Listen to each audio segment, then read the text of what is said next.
Broadcasting live worldwide from the campus of Pelamar College. KKSM.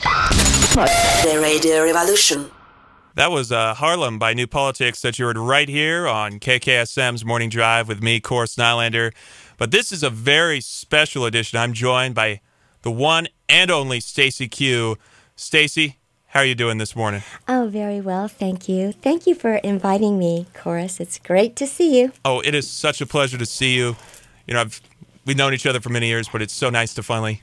Well, we've known each other since you were born. Since I was born, yeah. Since I was born, that is true. So, now, Stacey Q isn't your legal name, is that right? Your real name is Stacey Swain. What's the story behind the Q?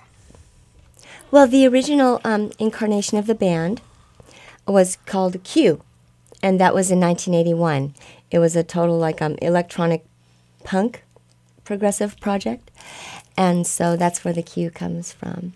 So that was John St. James and Dan Van Patten, who's now passed away, and myself. And we were Q in 1981, and then we merged them when we signed with EMI America. We became SSQ, and then after that, when we signed with Atlantic, we were Stacey Q. So what made you have to change the name from Q to SSQ? Oh, well, the reason that John felt that we needed to do that was because Quincy Jones was so, it was right in 1983, 84, when Quincy Jones was very, very popular, and the name of his production company was Q Productions. Oh. So this is how John was thinking. We don't want to get mixed up in anything like that. Yeah, with Quincy Jones, definitely, someone like him. Exactly. And you mentioned John St. James. He's been a longtime producer, manager, friend of yours for pretty much your whole career. Where'd you meet him?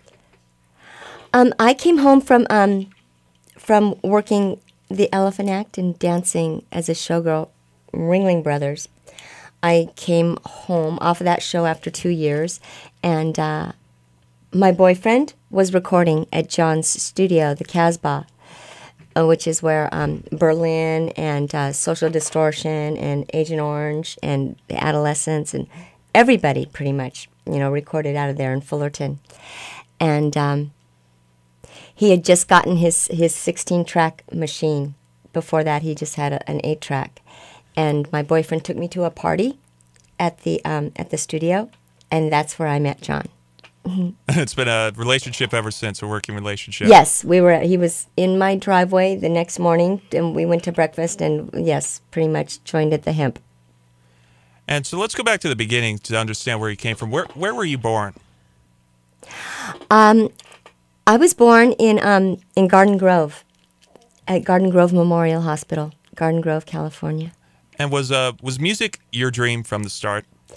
Well, this is something almost nobody who's interviewed me knows this story. My third cousin is Lawrence Tibbett, who is probably going to go down as the most famous, the best American-trained opera singer that ever will be. Oh, wow. So he's my third cousin, my grandfather's cousin.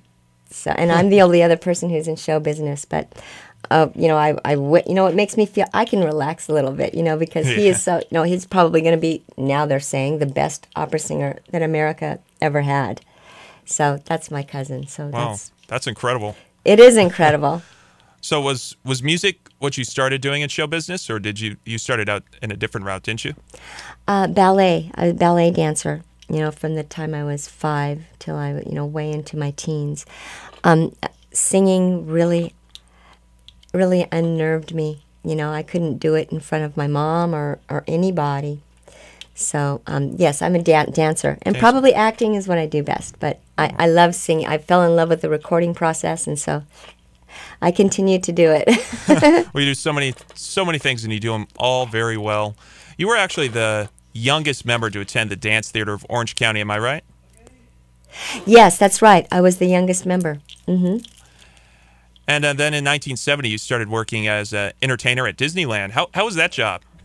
Well, I was 11, so, any job that they're paying you for. But that was one of the more strenuous dance jobs during the parade. The Pinocchio unit, the chimney sweeps in the Mary Poppins unit, and the puppets in Pinocchio were the most strenuous. As a matter of fact, they paid me more than just the normal minimal fee, because it was a difficult job. So I was the original Dutch puppet in the Pinocchio unit. And that's amazing that you're only 11 and already starting out so well in show business.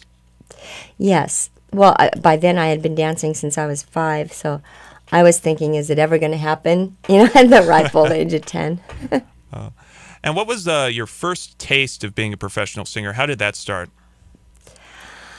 Well, I met John, and he was doing the KMET sound-alike jingles. So my first actually professional singing job was I did the Go-Go's and the Motels and Joan Jett for the sound-alike jingles for KMET. That was my first professional job. And you would go on a LA radio show and introduce and announce songs impersonating members of the band The Go-Go's. Am I right? Exactly. That's exactly what it was. Mm-hmm.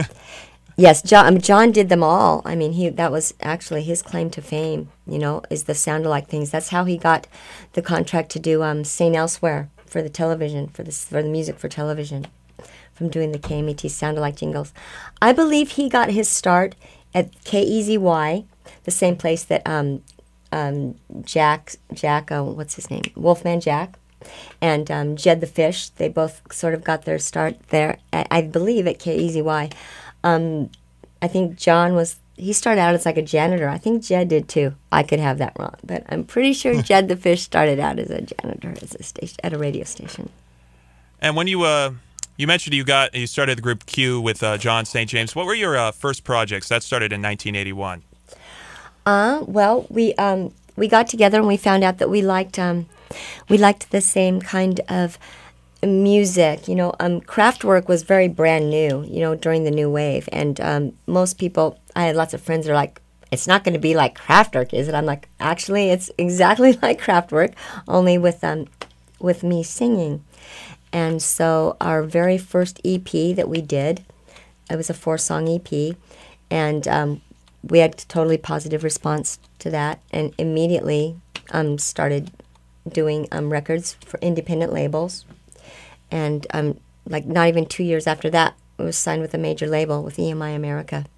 Oh, wow. And then in 1985, you started your solo career. Am I right? It wasn't really a solo career. It was just that the focus, being called Stacey Q, the focus was on me, but I still had my great band and my great producer. We were still... So it was still the Q, SSQ group. We were exactly the together. same. Yes, just exactly. Now marketed as Stacey Q. Right, and that was John's idea. Well, it worked out great. And your first solo single, I say that in quotes as it was you marketed as a solo artist, was Shy Girl. What was the story behind that song? Oh, let's see. Shy Girl. Well, I think that we had been doing, I think the recording of it is like maybe the third version of it. I think it was just one of John's first attempts at sort of like at totally characterizing and itemizing the songs to be just for me, which he did with Two of Hearts. When that came across his desk, it was an R&B song, nothing like what it is, which is why I had such a bad attitude about recording it. I was I'd rather jump out the window than record that. And he said, "Don't worry, I'm going to record it tailor-made for you, Stacey." And he was right. And you just mentioned Two of Hearts. That was probably your biggest hit, wasn't it? Yes. Yep, it was a smash hit. What was? As you mentioned, it started as an R&B song, but tell us, how did that song feel for you? What did that do in your career? Well, I'll tell you. We released it. It was just an independent single. And by the time that Atlantic signed us, we had sold, let me say well over 60,000 singles, copies of the single with the independent label. But I do have to say that once we were signed with Atlantic, there's a woman who was head of publicity at the time, Kathy Aquaviva, and I have to herald her I really have to say that she had everything to do with the song going, top 10 worldwide, because she is just such an excellent publicist, just great. And she doesn't work with Atlantic anymore, but she does work independently. And I love that lady. And Kathy Aquaviva, I do have to say, had everything to do with the song going global. And it's always nice when you can have a great relationship with someone behind the scenes that helps you out. There were many wonderful people at Atlantic, but she was, I have to say, the greatest. And that song really turned out great for you. Also, Weird Al Yankovic actually requested to do a parody of that song. Am I right? Yes, that's true. Yes, he's on the video for Two of Hearts. He's right there in the beginning. He was there with us all day. He and John Anderson from Yes were with us when we shot the video all day.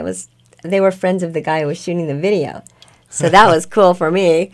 And John, too, was like, oh, my God, because he was a big fan of Yes. As a matter of fact, he changed the spelling of his name, John, to Jon, because of John Anderson and Yes. Oh, well. And aside from music, you've also had much success in acting, such as after auditioning, you got a role on the NBC sitcom The Facts of Life. What was that experience like? Well, it was my first television, experience. It was totally great. I mean, I loved it. Cloris Leachman and Mindy Cohn were such very nice people to me, very, very sweet. And George Clooney, very sweet. It was nice meeting the others. Nancy, very nice girl. It was the first time that I'd ever done anything that was filmed for television. Before that, most of my acting experience, almost all of it, was live stage theater. So that was the first time that I was actually acting in television. Did you find the transition hard, or did it work naturally? I don't really think in terms of that. I'm very simple that way. I'm just always trying to do the best job I can. I can't really think about that. So. And that wasn't your only taste or experience on television. What other shows have you been on? Well, as Stacey Q, I had a cameo appearance on Mama's Family. I forgot what it was called. Yes, Vicki Lawrence, Mama's Family. And also with my old friend from Orange County, John Stamos, the Full House. Full House, yes. Wow, John Stamos, that must have been cool. Love that guy. Well, we're from Orange County. We're both from Orange County. Anytime I ever see him, he's always like, eat at the restaurant that my dad owns. And he's just like, that's pretty much, whenever I see him, he's like, eat there, eat at Burger Basket. That's mine and John Stamos' relationship. Stacy, eat at Burger Basket. That's pretty much it. And do you ever look back and just being off how much success you've had over the years? Oh, I think about it all the time. Every time I talk to your folks, I think about it, because we think, oh my gosh, because it's one of the highlights, I have to say, of my life. I think, when you're young and you're there's something that you have an affinity for. I wanted to be a ballet dancer. That's really all I wanted to do. So for me, something as intimidating as singing in front of even just my mother, let alone a whole bunch of people, that really means something to me. So it's like really one of the high points of my life is learning how to sing, the recording process and everything. That's the reason I still do it. I love it. And it really shows in your music that you actually do have a passion and love for the music and what you're doing. Yes, the other part of it, I have no love and affinity for the big star power people.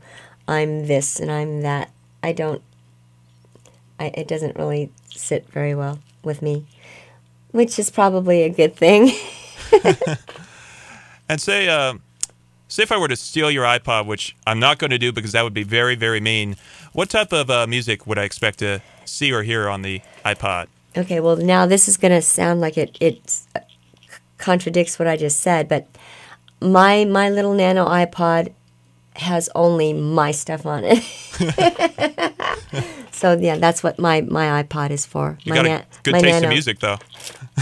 My Nano is from my library only.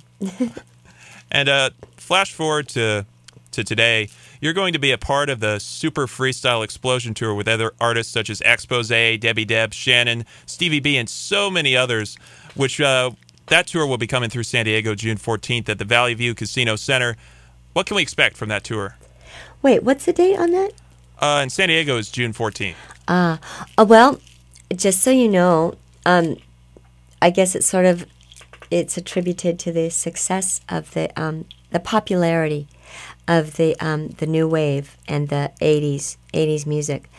We've been doing that Freestyle Explosion Tour it's going on its 9th or 10th year now. Oh, wow.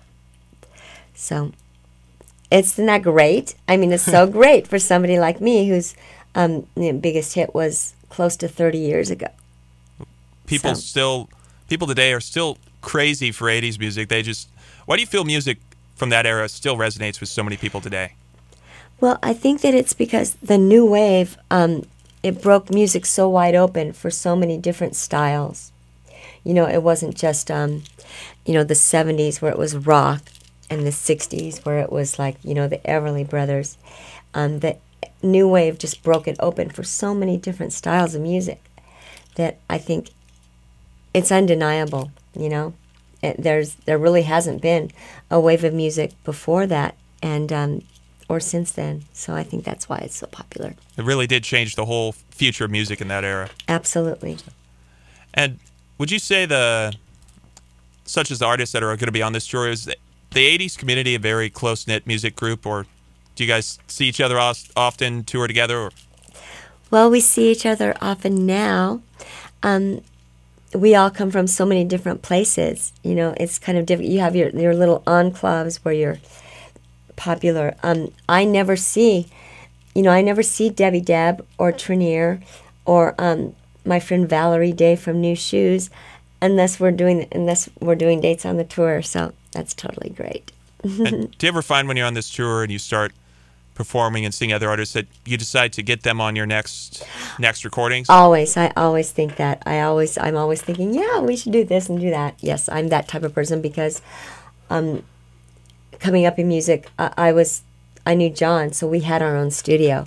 So a lot of people that don't have their own studio, that came up in music, it's a little bit difficult unless you have your own place. So, yes, I'm always saying, yes, let's all do something together. And speaking of that, are you in the process of recording any new material in the new album? Well, we released Color Me Cinnamon in 2010, and then the 3 years after that, the singles that came off of it. And I have to be honest, we have whole records already done, more than one or two. So we're always recording. That's what we do. That's our cheap thrills. And when you're recording, do you still do the same type of music you were doing back in the 80s, or do you change it up a little bit, or how do you do it? Well, it's a hard question to answer for people. Most people pretty much know Stacey Q as Two of Hearts, but before that, the SSQ project and Q, we were much more hard-edged, with live bass and lots of guitars. John loves his guitars, and so the stuff that we've done afterwards is, to me, it's very much like stuff that we did before, but to other people that only know Two of Hearts, it'll probably sound different.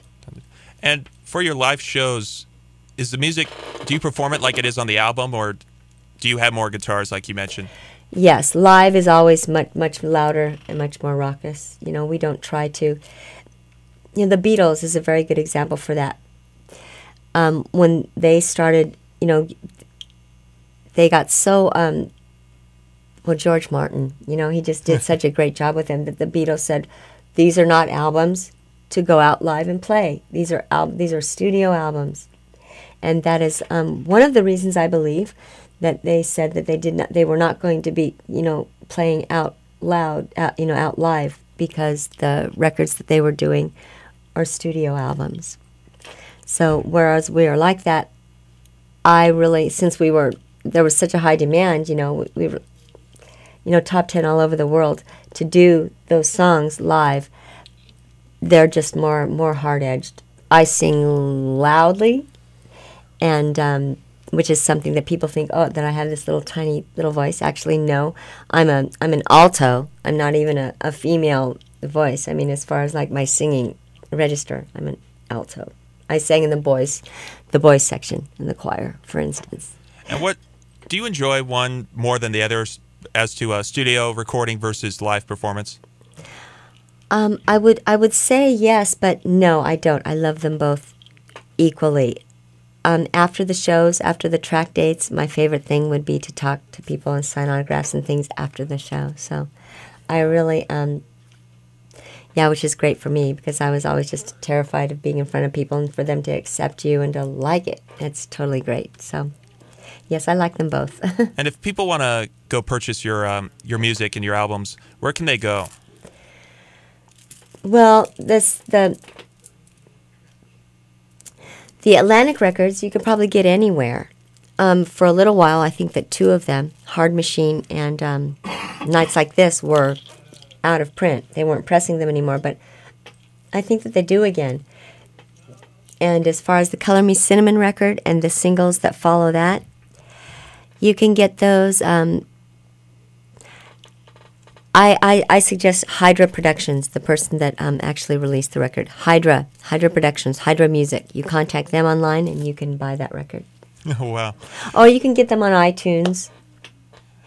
And then we already mentioned the Super Freestyle Explosion Tour, but are there any other upcoming performances in California or anywhere that people should keep an eye out for? So far, this season, no. So far, all of the shows that I have are going to be Freestyle Explosion shows. But perhaps after September, there'll be some other things. Oh, thank you so much, Stacey, and thank you so much for coming on the show. Is there anything else you'd like our listeners to know before you go?